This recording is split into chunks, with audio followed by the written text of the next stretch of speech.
Hey, everybody. Mark and I have over 20 years of experience as therapists and as addicts in long term successful recovery. We know better than anyone what works and what doesn't to break out of porn and sex addiction, heal betrayal trauma, and reclaim your relationship. And we've poured all of our personal and professional recovery and healing experience into a first of its kind program for addicts, spouses, and couples. We call it Dare to Connect. At least 4 times every week, we engage with you in real time, in the trenches, giving you the knowledge and the tools to take back your life and relationship.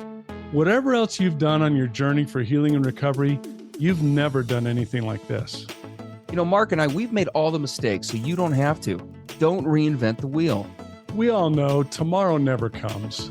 Look, don't wait one more day to change. Claim your free 2-week trial today at daretoconnectnow.com.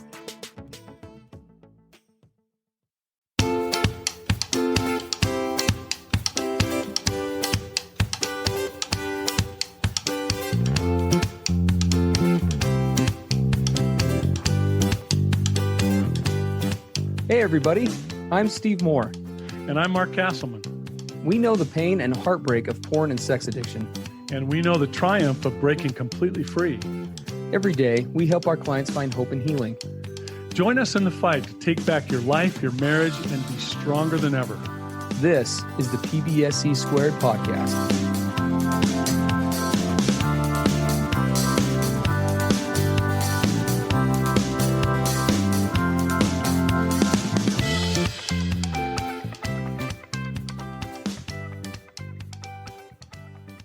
Well, hello, everybody.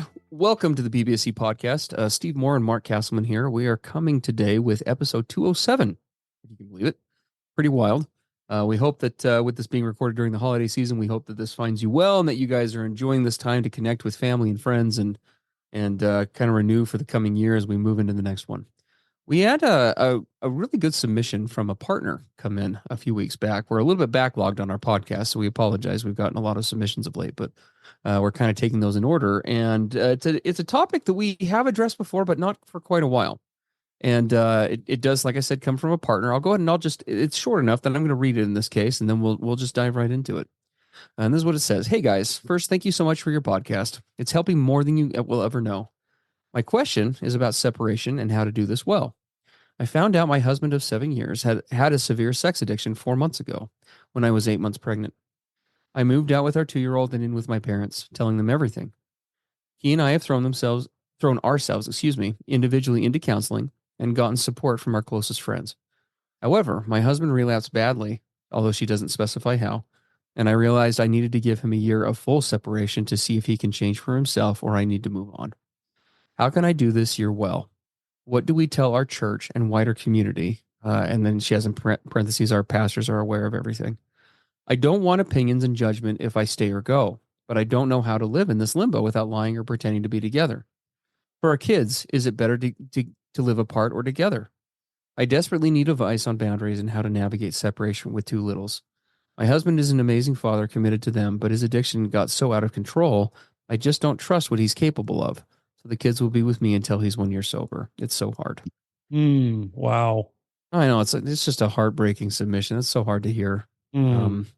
Especially when you hear a situation like that where she talks about him being such a good dad and this is going to have an impact on the kids and things, and it's a really tough situation, but we do have some thoughts to offer on this, and it is going to come with some caveats which Mark's going to get into here in just a second, but we do appreciate you reaching out, and our hearts go out to you and to all the spouses who find themselves in a place like this, and frankly to the addict partners as well, because it's just as difficult on their end for different reasons. Yeah. And it's, this is, while we can give some general principles and guidelines, these situations are extremely individualized. Yeah. There's just so much complexity that can exist with these. And that's why our very first recommendation, they do say here that they both have, it appears, individual counseling. We would just, whatever you've got to do to have qualified therapist help with this, to help you navigate it. Because as we say, it is so complex. You have general rules and guidelines, but then there's all of the issues with regard to each of these individuals, their relationship, their history, where things are at, There's just so much going on here that you've got to have outside help. So that would Yes. be our first big recommendation.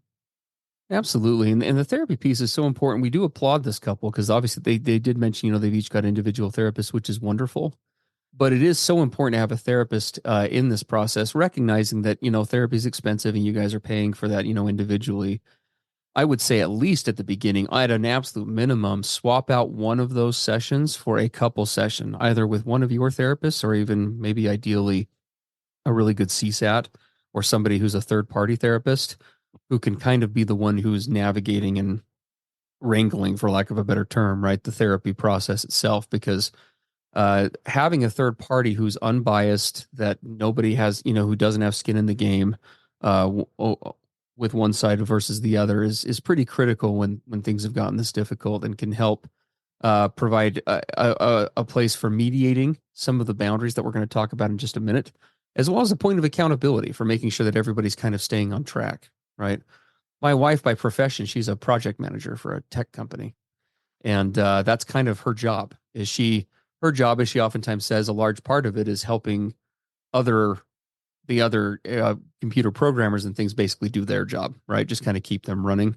And that sort of is the role that a therapist can take on in this kind of way, is help to be that accountability point for everybody and make sure that things are pacing well, and then adjustments are being made. Because usually with a therapeutic separation, it's, you obviously, like with anything in therapy, you'll come up with an initial plan, but it is one of those things, just like the relationship itself, where it can and should be evolving as you guys either progress or regress.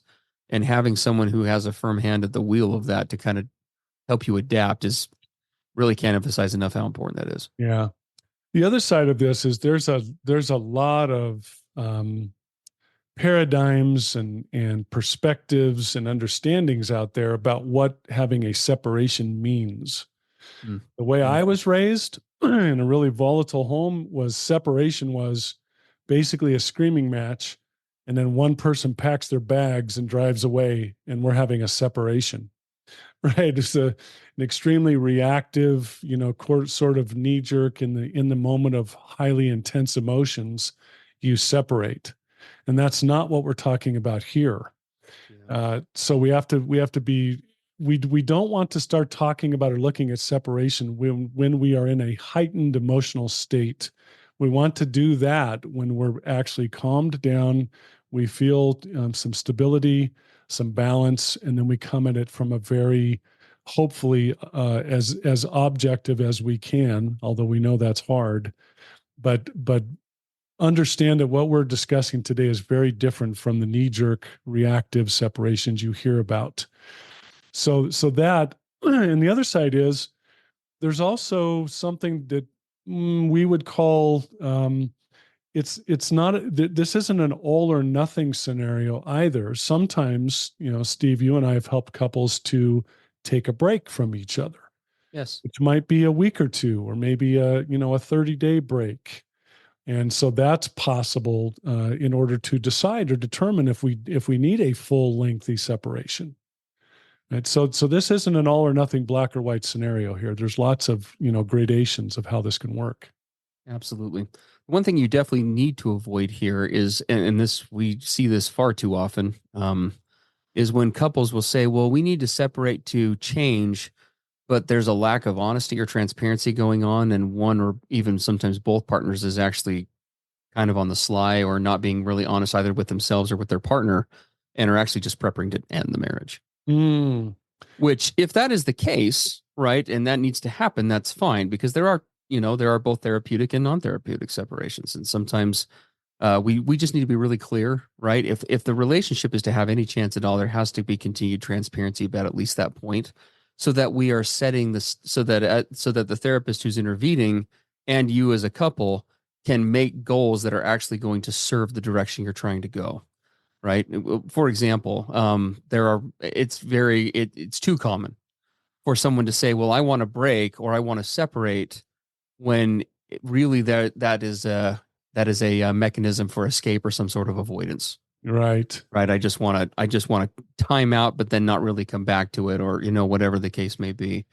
And the only way that we create safety, similar to the skill set of taking a break, which we talk about on this podcast all the time and in our Dare to Connect program, think of this process. This is one asset that those two concepts have in common: is a therapeutic separation has to have some sort of a structure in place for ongoing check-ins and accountability. Absolutely. Right? How are things pacing? Right after we set goals, which we're going to talk about in a minute. One of those many things that a therapist can help the couple do is to say, okay, how are we navigating this? Because again, this can't be a break. If it's a therapeutic separation, the work on the relationship has to continue on some level. It's so true, right? It's not Right. just, well, you go over there and I'll go over here. And then we'll just come back together in 6 months and hope we've somehow made a change. Exactly. That is a recipe for ending the relationship. Mm-hmm. Right. And so there has to be some sort of a mechanism where you guys are coming together, even if it's once a month, and even if it's only in the therapy office, or even if it's only in like an email check-in or something. There has to be some sort of mechanism for both of you to be able to build trust and connection on whatever level is appropriate. Hey, you need to know these are the things that I've been working on, and here's the stuff that I've been learning. Here are the things Yeah. that I'm continuing to struggle with, and vice versa. And then the partner can also say, I appreciate that. Here's the impact that knowledge has on me. And you explain more about this, right? If that isn't happening, you really are signing the death warrant on your marriage, because you're not, unless relationships are always either progressing or regressing. And a therapeutic separation is where we sometimes do slow it down, sometimes to even just kind of keeping it on a pulse, but that still requires some sort of active accountability, active nurturing, active something. Okay. Well, this is where we need to be proactive in this separation, which includes a very deep discussion about what are our goals in this, right? It tends to be Yes. just a knee-jerk reactive, let's just get away from each other. We need to take that to the next level and say, what do we want to achieve through all of this? Steve, this is where you and I often will take couples through something that they've never, ever done before, which is to come up with a personal needs list. Yeah. Here's what I need from you in order for me to stay in this relationship. And each partner puts together that list of needs individually. Here's what I need from you as an individual, and here's what I need from this coupleship.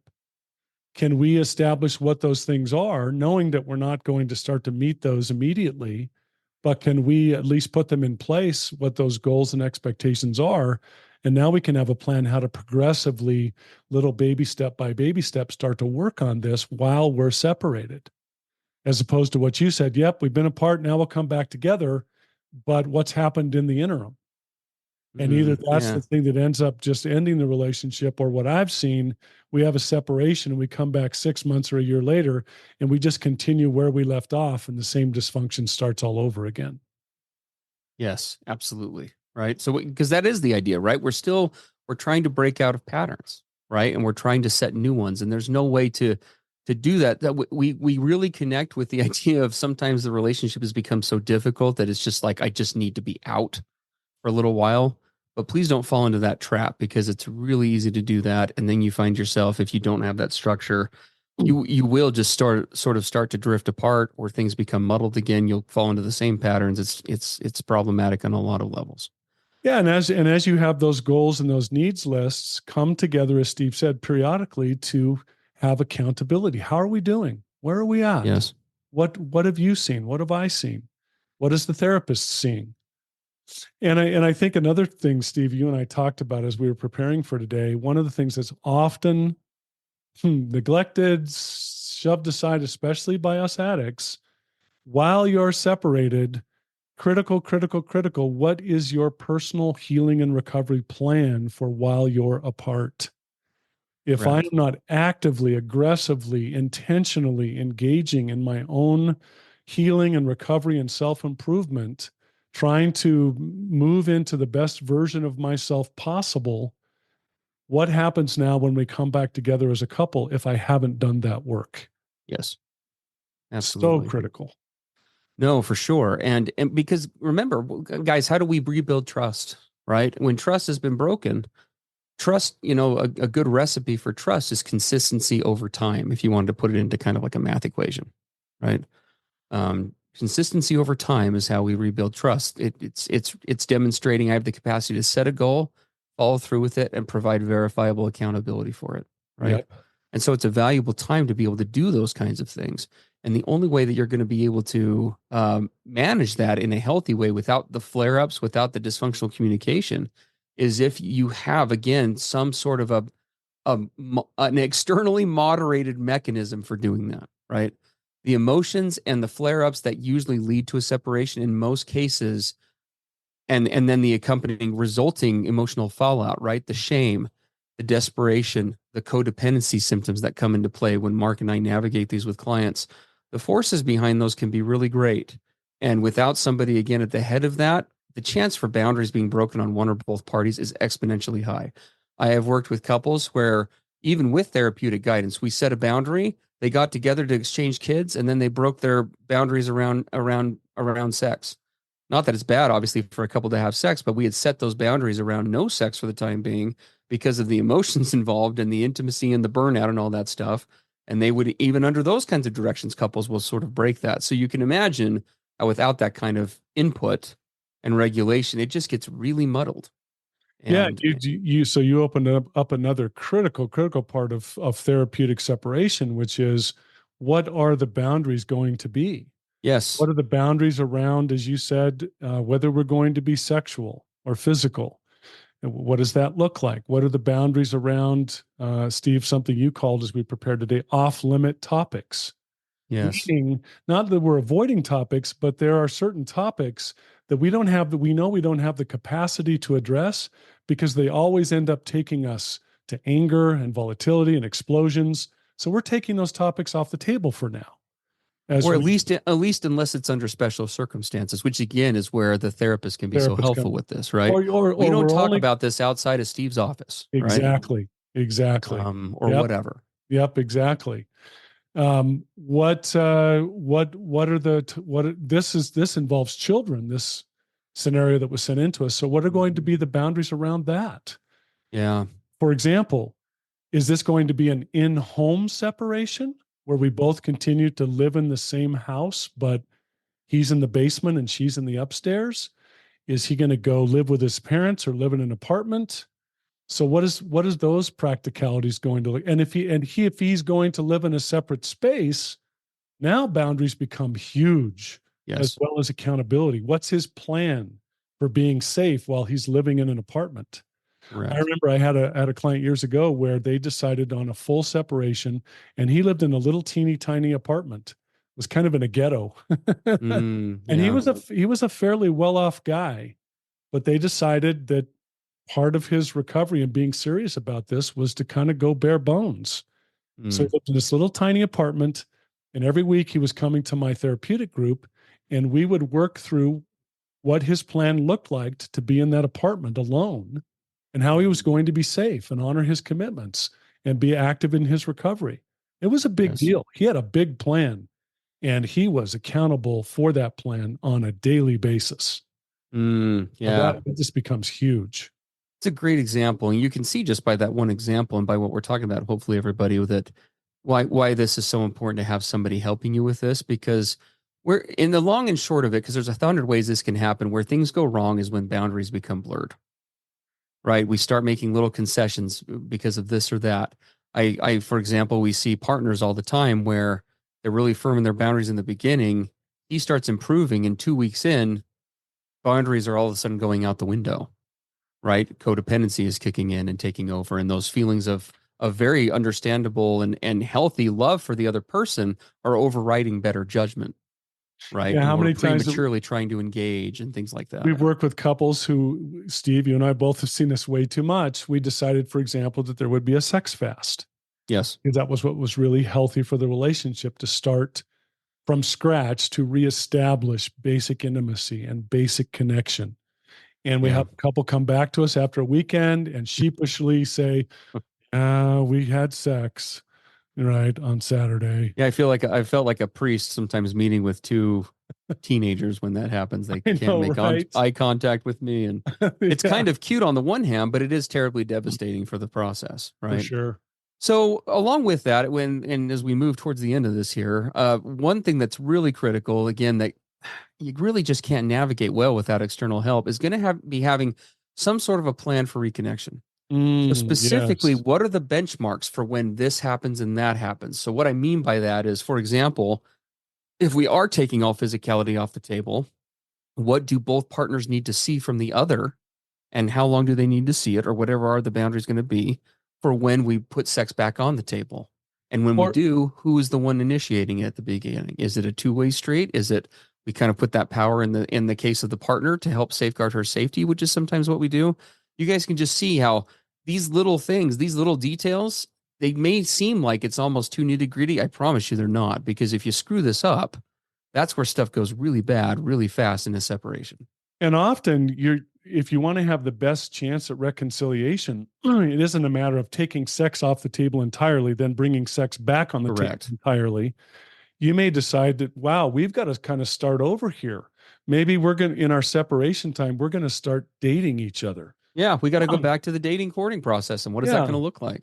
I'm going to see if you can just hold my hand Yeah. and do that for a while. And then maybe we can start to hug. Maybe we'll kiss after a while. And can we handle the emotions tied to that? Exactly. Right? Before we try something else. Or we try something else. Yes. Yeah. Very important to start talking, because we know, I mean, Steve and I did this. We know so many of you, we didn't start out with all of the various healthy practices in our early relationship because we didn't know how. No. Who modeled it to us? So we did a lot of things wrong that established the relationship and is part of the reason why we struggle so much today. So now we kind of have a chance to go back and, quote, do it right. Mm-hmm. Correct. I mean, it's a wonderful opportunity. It's one of the great things about therapeutic separation. All the things we wished we had done or regretted we didn't. Hey, we actually get to do a lot of those now. Yeah, absolutely. No, for sure. Well, those are kind of the big pieces with that as far as the internals of the coupleship go. Let's shift here and let's talk about some of the externals, because one of the big concerns that was brought up in this submission, and understandably so, is, this whole navigating stuff with the outside world, family and friends and people at church and all that kind of stuff. And there are ways to still create trust here. So we've got some really good news for this partner and maybe some less desirable news for this partner. Yeah. So we'll start with the good news. The first is that we always encourage couples to, as much as they can, to collaborate together and come up together with boundaries of what are we going to share, how much are we going to share, and when are we going to share it. And who are we going to share it with? Correct. Because think of transparency. There is a way to be authentic with somebody while regulating the depth to which you go. Does that make sense? Yep. For example, as a therapist right now, I have some medical issues that I deal with. I'm 40 something now, and life happens. There are times where if I need to close my clinic for the day, either medically or otherwise, sometimes it's appropriate to share that with my clients. Sometimes it's enough to simply say, look, I'm not going to be able to meet with you today. When can we rebook? Right. Oh. Both are honest approaches, but depending on the level of appropriateness, the depth to which I share is going to change. Right. And it's the same concept here. It is important to be transparent and open, but oftentimes couples feel almost boxed in. Like if we tell people that we're taking a break, we have to tell them why. No, you don't. Why do you have to tell them? There's no rule that says that. There's nothing wrong with just telling somebody, yeah, we're not really in a place to talk about that right now. We're just taking a break. There's nothing wrong with saying that. Not at all. You have the right and the obligation, I would say, to, as a couple, come up with that so that you're protecting each other's stories in a healthy way. You're still practicing transparency. You're still practicing vulnerability, but you're recognizing the audience to which you're speaking and honoring, as Brene Brown puts it, people need to earn the right to hear your story. People have earned the right to hear your story. They're trustworthy. They've proven they're trustworthy over time. And it's safe. It's not going to disrupt your healing, right? All of those things. Mm-hmm. So you need to come together and do that. Now, here's the bad news side. Here's the bad news side. The part about, this partner brought this up, and I connected with this as an addict because I remember being paranoid about this. What are people going to think? The people at church, they're going to see us there separately. They're going to judge. They're going to do this. How do we stop it? The simple answer is you can't. Okay. Yeah. People are going to do what they're going to do. The age-old rule of vulnerability and transparency is the degree to which we exercise those concepts, the degree to which we're real, has a converse relationship with how much control we have over the situation. Meaning, the more vulnerable I am, the less I have any control over what they're going to think or how they're going to feel about it or anything. They're going to do what they're going to do, right? And I'm a big believer that the people in my world who are really there for me and really, I guess, care about me, right, are invested in me. Those people, they may not agree with the decisions my spouse and I are making or the choices, but they will respect it. And if they're not able to do that, again, this is just gospel according to Steve. Maybe that's helpful for me to know so that I don't invest as much in that relationship in the future. Well, yeah, part of this, we're talking about therapeutic separation for this couple. Maybe you're going to discover therapeutic separation from certain relationships in your life. Yes, absolutely. I mean, right? You learn really quick in a situation like this who is here. Not again, not it's not about who's going to love me, meaning they agree with me. It's about who's going to love me and be able to be honest with me, but they're going to respect me enough to say, you know what, we trust you and we're here for you, and how can we support? If the person's just going to immediately go down to judgment, that's probably a relationship you're probably wasting energy on anyway. Yeah, for sure. So And the other side of this, there's a part of me that's like, really, are you going to say this to everybody listening? And yes, I am. And what it comes down to is this is an incredibly awesome and incredibly hard opportunity to learn one of the primary principles of recovery and healing, which is what?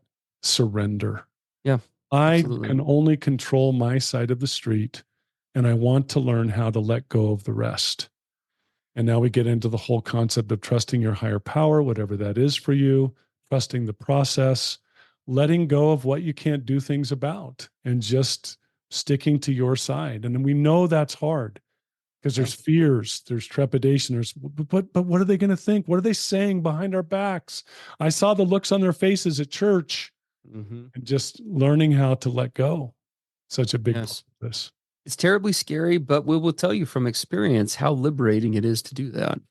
And if you're looking for more information about that, I mean, a good 12-step program. We always talk about Sexaholics Anonymous, S-Anon for partners, SA Lifeline's another one. SAA is a great fellowship as well. Sex Addicts Anonymous. There are lots of good fellowships there. I will tell you one great place to come and learn about this, both from a 12-step standpoint and from a personal standpoint. Come and get your butt and dare to connect. Okay? We would love to have you and your spouse come in. We talk about and address these kinds of issues all the time.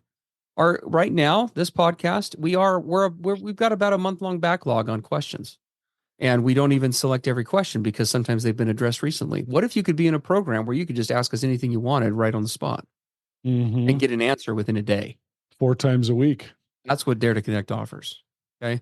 We cover a variety of concepts. We cover, monthly regular topics, but every session we spend the first usually 20 to 50% addressing current issues that your marriage is facing right now in real time. Yeah. There's no program out there like Dare to Connect. I don't have tact today, so I'm just going to be straight with it. If there was a better one, I'd send you there. We just want you to get better, but there's not. That's why we made this one. Get your butts over here. Come check it out. You can grab a free 2-week trial that's still ongoing right now at daretoconnectnow.com. We'd love to have you join us.